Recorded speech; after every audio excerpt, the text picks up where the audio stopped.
We have audio now that is being actively hidden. YouTube, Twitter, Facebook have all shadow banned this. You're not going to be able to find this audio anywhere unless you have access to the dark web, which my research team uses the dark web. It's sometimes the only way to get information. And what you have to do if you're on the dark web or have a VPN, you can just log in as if you're a Russian server. And so if you're logging online from a Russian server, then you see the things that were banned in America, but not banned the rest of the world.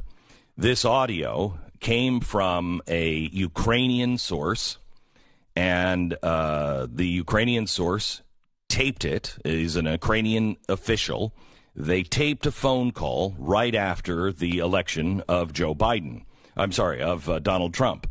Joe Biden reached out to his people, Poroshenko, in the Ukraine. Remember everything you learned during the impeachment hearings and what we showed you on the chalkboard. So he reaches out to Poroshenko, the head of the Ukrainian government, and it's recorded. Now, I want to give you several layers of this.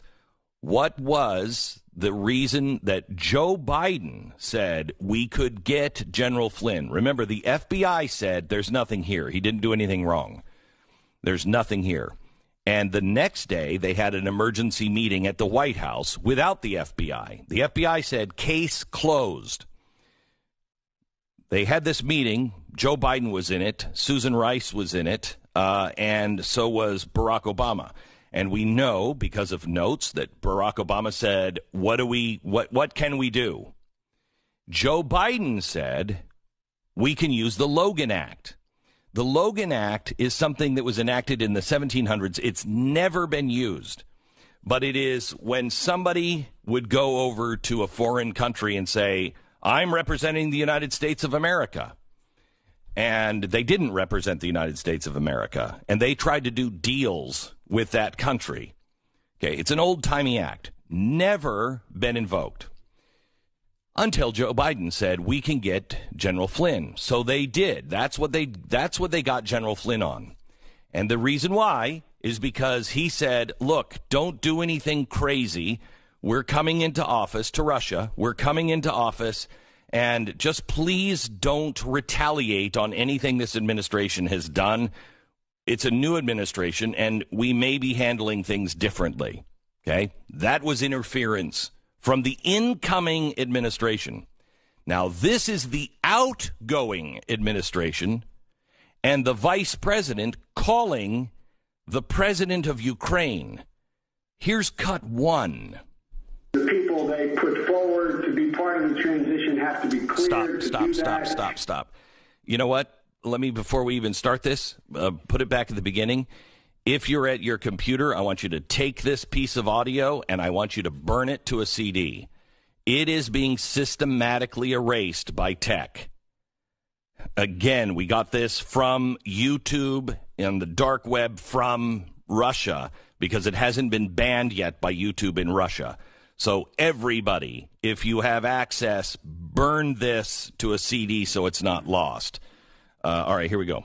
People they put forward to be part of the transition have to be cleared to do that, just as we had to be cleared after the Bush administration, et cetera. They have not done that. They're trying to catch up and do it now since they fired the guy who headed up the transition just last week. The reason I bother to tell you that is I have been somewhat limited on what I'm able to tell their team about Ukraine. The truth of the matter is the incoming administration doesn't know a great deal about the situation. So we know that the situation with Ukraine was dirty. We know that the Obama administration was doing stuff kind of off the books, a little wink, wink, nod, nod in Ukraine. What he's saying here is, I can't tell you because I'm limited. What I can tell them, what I can tell you. So he's besmirching the administration, the incoming administration, saying, look, I can't tell you why, but we're not telling them everything. There's some things going on. Well, what were those things going on? A bogus investigation. So we can't really talk to them about, and so they don't know what's been going on in Ukraine. This is a signal for him to say, if he was using plain language, he would just be saying, look, they're not part of what we've been doing, so don't say anything to them about that. Okay? That's what's happening. Now here's part 2 of the phone call. Well, you're awfully generous. I don't plan on going away. I mean, as a private citizen, I plan on staying deeply engaged in the endeavor that you have begun and we have begun. Yeah. At least that's my objective. That's my objective. But if I go beforehand, I'm worried if they don't know enough, they will think I'm trying to game them. They will think I am trying to put them in a corner. They will question my motive.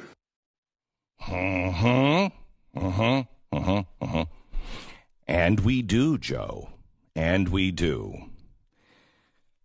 I want to urge you to look at this, burn it if you can to your hard drive so we know we have it. Again, it is being censored by YouTube, Twitter, and Facebook. They've all shadow banned it.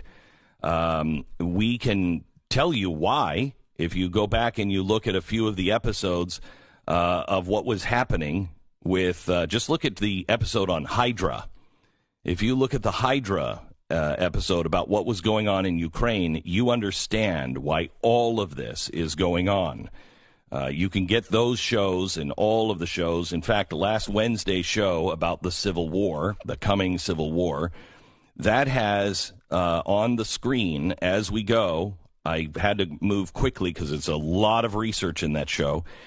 It gives you the titles of all the other shows that we did that are in the archives. So you can watch that and go, okay, I don't understand that. Okay, it's on that show. Go back to the archives and watch that show. The reason why probably this is being censored, since there's no evidence, the heavily edited recordings, they're thinking were stolen or they're entirely fabricated. Okay, well, really? Because we have systems now that can talk about deep fakes, and the hardest deep fake to make is audio. It's not even close yet.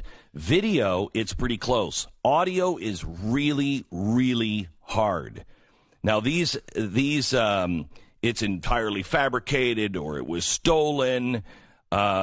These are things that that Twitter and Facebook have put in to stop foreign interference in this year's election. And unlike in 2016, when Russia used bogus social media accounts or bots to wage misinformation campaigns, this time they're being spread by legitimate American social media users. The disinformation fellow at the nonpartisan Wilson Center said the recordings are misleading to an audience that doesn't have the full picture. It's certainly an influence campaign. Well, you want the full picture? You can get the full picture at blazetv.com. You'll understand this in its entirety. You'll get it. You'll know what he says, and I want to continue what we've been working on. You'll understand what he was working on. Join us at The Blaze right now. Without your subscription, we wouldn't be where we are today. Without your subscription, we wouldn't have the evidence of what they were doing. We wouldn't have the whole story. We would be uninformed, and we would maybe be misled by this video to think that maybe he was, I don't know, trying to start a nuclear war. No, he wasn't. It's very clear what Joe Biden was doing over in the Ukraine and who was involved and what they were doing. You want the full explanation? Join us now. blazetv.com/Glenn. If you use the promo code in the next couple of days, ban this, you'll receive $20 off your subscription.